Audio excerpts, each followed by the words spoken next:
இந்த பிச்சைக்காரன் காலிலன்னு போய் சொல்லி பிச்சை எடுக்க ஆரம்பிக்கிறான். அதுக்கப்புறம் அந்த பணத்தை எடுத்துட்டு வரும்போது இவன் கூட இருந்த ஒரு பையன் சொல்றான், இப்படி போய் சொல்லி பிச்சை எடுக்கிறியா, உனக்கு வெக்கமா இல்லையா, நான் பாரு புக்கு வித்து சம்பாதிக்கிறேன்னு சொல்லும் போது இந்த பையன் சொல்றான், எனக்கு வர்றதை தானே நான் பண்ண முடியும்னு. அதுக்கப்புறம் அடுத்த நாளாவது பிச்சை எடுக்கிறதுக்காக இவன் ரெடி ஆகி இருக்கும்போது பக்கத்து வீட்டுக்கார ஒரு ஆள் சொல்றான், கஷ்டப்பட்டு படிக்கணும்பா, அப்பதான் கௌரவமா வாழ முடியும், 20 வருஷம் கஷ்டப்பட்டு படிச்சு இப்ப பாரு நம்ம கௌரவமா இருக்கோன்னு. இதெல்லாம் கேட்ட அந்த பிச்சைக்காரன் சொல்றான், 20 வருஷம் படிச்சு ஒரு பிச்சைக்காரனுக்கு எதிர் வீட்டுக்காரனா வந்திருக்கீங்க, பெரிய வளர்ச்சி தானேன்னு. இதை கேட்ட அந்த சின்ன பையனும் சிரிக்க ஆரம்பிக்கிறான். அதுக்கப்புறமா ஒரு பீஸாக்காரன் அந்த இடத்துல வந்து பக்கத்து வீட்டுல யாரோ ஆர்டர் பண்ணிருந்தாங்க, அட்ரஸ் தெரியுமான்னு. அப்ப அந்த பையன் சொல்றான், நான் தான் ஆர்டர் பண்ணேன், பிச்சைக்காரங்க எல்லாம் ஆர்டர் பண்ண கூடாதான்னு சொல்லிட்டு அந்த பீஸா வாங்கி சாப்பிட ஆரம்பிக்கிறான். இதை பார்த்த கூட இருந்த பையன் எனக்கும் தாடான்னு சொல்லும் போது இவன் சொல்றான் முடியாதுன்னு. அதுக்கப்புறம் அடுத்த நாள் சினிமா பாக்குறதுக்காக போறாங்க. இந்த சின்ன பையன் கிட்ட பணம் இல்ல, இதனால இவன் பணம் இருந்தா வா இல்லாட்டி போன்னு சொல்லிட்டு சினிமா பாக்குறதுக்காக போயிடறான். இதனால இந்த பையனும் ரொம்பவே சோகமாயிரான். இப்படி அடுத்த நாளாவது இவன் பிச்சை எடுக்கிறதுக்காக போறான். ஆனா யாருமே அவனுக்கு பிச்சை கொடுக்கல. அப்ப அந்த இடத்துல அந்த சின்ன பையன் வந்து சொல்றான், நேத்து பீஸா சாப்பிட்டா எனக்கு தரல தானே,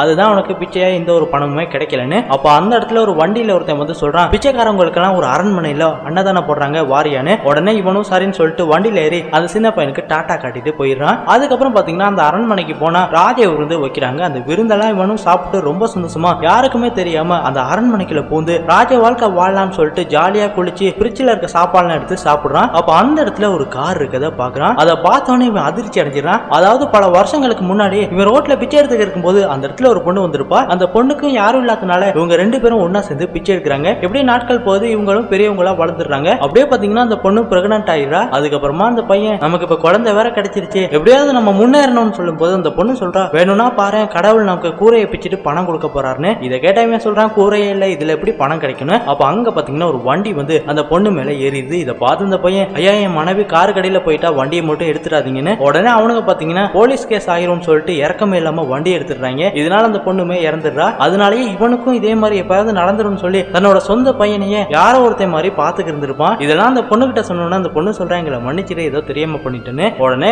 பாத்தீங்கன்னா கோவப்பட்டு அவங்க எல்லாத்தையுமே கொலை பண்ண ஆரம்பிக்கிறான். அதுக்கப்புறமா அந்த வீட்டுல இருந்து வந்துடுறான். இப்படியே பாத்தீங்கன்னா சில நாட்களாவது அந்த பையனுக்கு பிறந்த நாள் வருது. அதனால அவனுக்கு ஒரு கேக்க வாங்கி கொடுக்கும் போது அவன் சொல்றான், எனக்கு இதெல்லாம் செய்ய மாட்டேன், ஆனா செஞ்சிருக்க, ஆனா என்னோட பிறந்த நாள் இன்னைக்கு தான் உனக்கு எப்படி தெரியும்னு. அப்ப ஹீரோ சொல்றான், இன்னைக்கு தான் உன்னோட பிறந்த நாள், இந்த போட்டோவை பாருன்னு சொல்லிட்டு அந்த போட்டோவை கொடுத்து இதுதான் உன்னோட அம்மான்னு சொல்லும் போது இதை கேட்ட அந்த பையன், அப்படின்னா என்னோட அப்பா நீதானான்னு சொல்லும் போது நம்ம ஹீரோவும் ஆமாங்கிறான். இதை கேட்ட அந்த பையனும் ரொம்ப சந்தோஷப்படுறான். சோ ஃப்ரெண்ட்ஸ், இந்த வீடியோ பத்தி நீங்க என்ன நினைக்கிறீங்கிறத கமெண்ட் பாக்ஸ்ல கமெண்ட் பண்ணிருங்க.